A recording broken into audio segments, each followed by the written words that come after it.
রাত 7:30 নাগাদ রাকিব কাজী, বাবা নাসির কাজী, এই রাকিব কাজী আমার উপর 7:30টার দিকে হামলা করে। আগের পারিবারিক সমস্যা নিয়ে মানে ওর সাথে আমাদের সাথে কিছুটা দ্বন্দ্ব ছিল। এরপর ও আমার কালকে একা পাইয়া আমার উপর হামলা করে। ও আমার ইট দিয়ে মাথার উপর আঘাত করে, তারপর হচ্ছে গিয়ে ঘাড়ে জিআই প্যাক দেওয়া এবং কুড়াল দিয়ে আমাকে জানে মারার হুমকিও দেয়। পরবর্তীতে আমার এলাকার কিছু ছেলেবেলে যায় আমার ওই জায়গা দিয়ে মানে ওই মারামারি থেকে উদ্ধার করে নিয়ে এসে আমার চল্লিশা বাজার দেবদাস ডাক্তার ওনার কাছে মানে প্রাথমিক চিকিৎসাটা দেওয়ার পরে আমাকে ফ্রিজপুর নিয়ে আসে। ফ্রিজপুরে আসে আমার মানে মাথায় 6টা সেলাই লাগে। সেলাইটা দিয়ে আজকে আমার মানে এখানে ভর্তি রাখছি। ঘটনা কেন, কি নিয়ে ঘটে? এটা হচ্ছে গিয়ে নামাজে কাতারে দাঁড়ানো। কবে? হচ্ছে 8ই রমজান, বৃহস্পতিবার। কবে নাগাদ? হচ্ছে গিয়ে আমি কোন এলাকায়?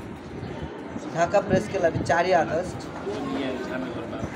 12:30 নাগাদ বেলা আমি ওইখানে প্রেস ক্লাবে আহত হই।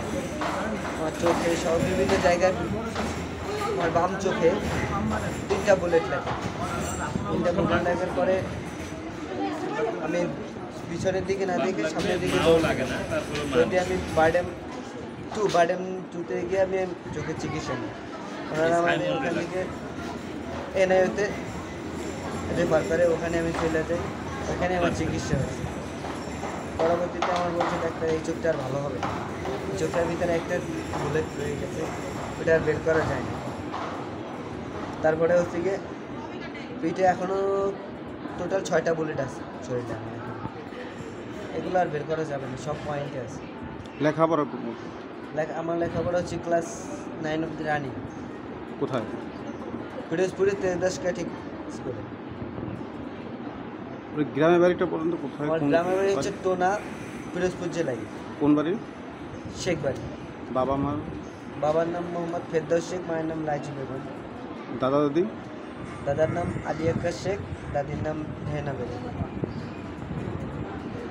এই ঘটনা থানায় অভিযোগ? হ্যাঁ, এর জন্য আমি থানায় অভিযোগ করতেছি।